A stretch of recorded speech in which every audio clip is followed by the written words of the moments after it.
What is up, console superstars, and how are you all doing today? I am hoping that you are all going to have or are already having a good day and or night. Now let's go into the standings. Right now in the National League West, the Dodgers are 2 games up on the Diamondbacks. In the National League Wild Card, the Pirates and Diamondbacks are both sitting as the teams that will face each other for that playoff spot, while the Nationals are 1 game behind the Diamondbacks. The Red Sox are the lead in the American League East by 5 games. In the American League Central, the Indians have ran away, leading it by 11.5 games. In the National League, or American League, West, the Rangers are up on the Mariners by 3.5 games. In the wild card, it's the Mariners and Tigers. The Astros are half a game behind the Tigers. And in the National League East, the Phillies have actually taken it over, and the Nationals are 1 game behind the Phillies. The Cubs have absolutely ran away with the Central, and they are 11.5 games over the Pirates and 45 games over 500. Now let's go to the awards. And for the awards, for MVP currently, we have Jose Fernandez, Bryce Harper trailing him. Cy Young, Jose Fernandez, Jake Arrieta trailing him. For batting title, we have the 19-year-old phenom, Steve Baez. Look, the age is 19 right there, and this is his first season in the majors, and he is an absolute phenom. Now, for reliever of the year, it's Kenley Jansen. For rookie of the year so far, it's obviously the 19-year-old phenom. And Hank Aaron Award goes to Bryce Harper at the current moment. For the American League, the Hank Aaron Award is to Mike Trout. Rookie of the year is Felipe Montano, who is a DH hitter. Reliever of the year is Brooke Norman. Batting title is to yours truly, Miguel Cabrera, with Mike Trout trailing him. Cy Young is to James Paxton. And most valuable player so far is JD Martinez. Now let's go ahead and get into game number 1, in which it might have a pretty special intro, guys. We'll see. So as the races for the playoff spots heat up, the Arizona Diamondbacks find themselves trailing the Los Angeles Dodgers by 2.5 games, a team in which they had the upper hand in the month prior to September by 5 games has managed to come back and take first place from the Arizona Diamondbacks.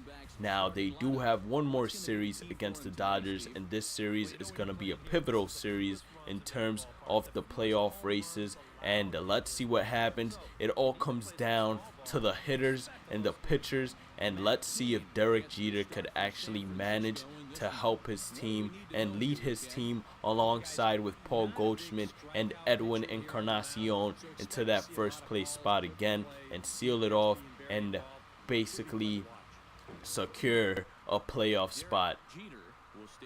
So let's get right into the gameplay now. That was a pretty special intro. It might have been cringy or, you know, a little strange for you guys, but I just thought of doing something like the MLB does with all of their playoff races, commercials, etc. And it looks like we're facing off against Matt Cain, I believe. We're just looking to get a base hit right now. He throws us a slider. We had an early swing. I thought it was a good swing, but we swung right over it. Didn't even move the zone at all. I thought it was going to come right down the middle, and this time, I believe that was a slider again. We were just very early and actually rolled over on it, so we might have reacted a little bit too early right there, but can't take the blame.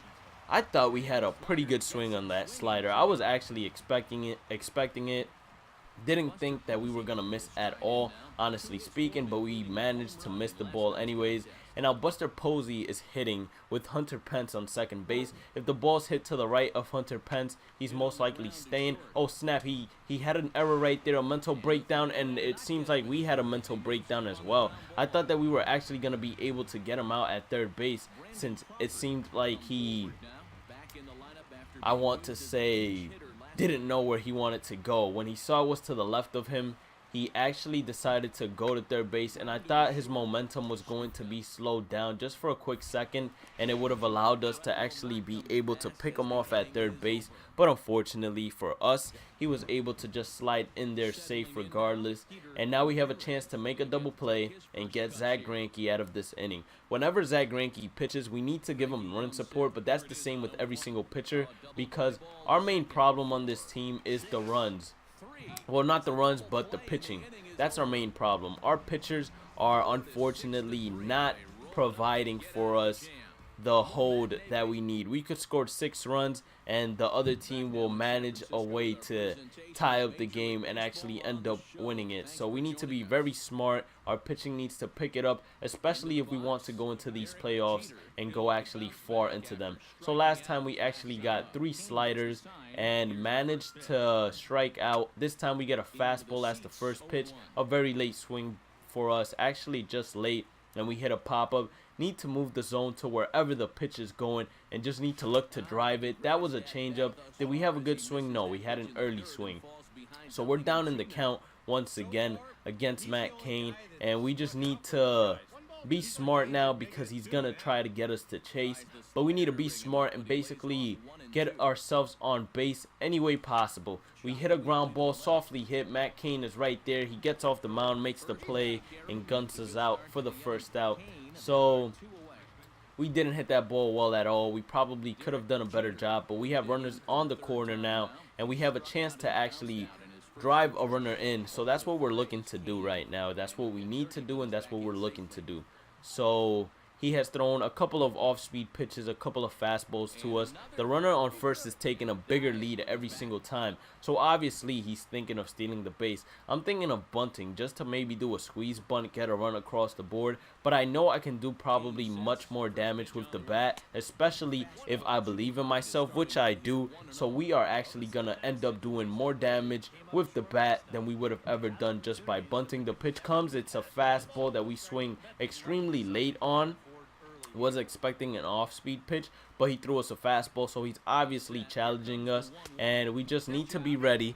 2-1 count. If he walks us, we will take it. We will take any way to get on base, basically, and be able to help this team score some runs and help Zack Greinke actually become more comfortable out there on the mound. That would have been a strike anyways, so we had a check swing, but it would have been a strike anyways. He has given us so far 4 fastballs, and he's keeping the runner on first base close. Maybe the runner is going on this pitch. It might be smart, and let's see where the pitch comes. The pitch is coming, and it's a curveball. Brandon Crawford makes the dive, so they turned the double play on a very hard hit ground ball. We don't get the RBI, but a runner scores anyways, so we got to be happy about that. Now we have given Zack Greinke a 1-0 lead, and of course we need to drive in some more runs and give him a bigger cushion. Oh, where was I going?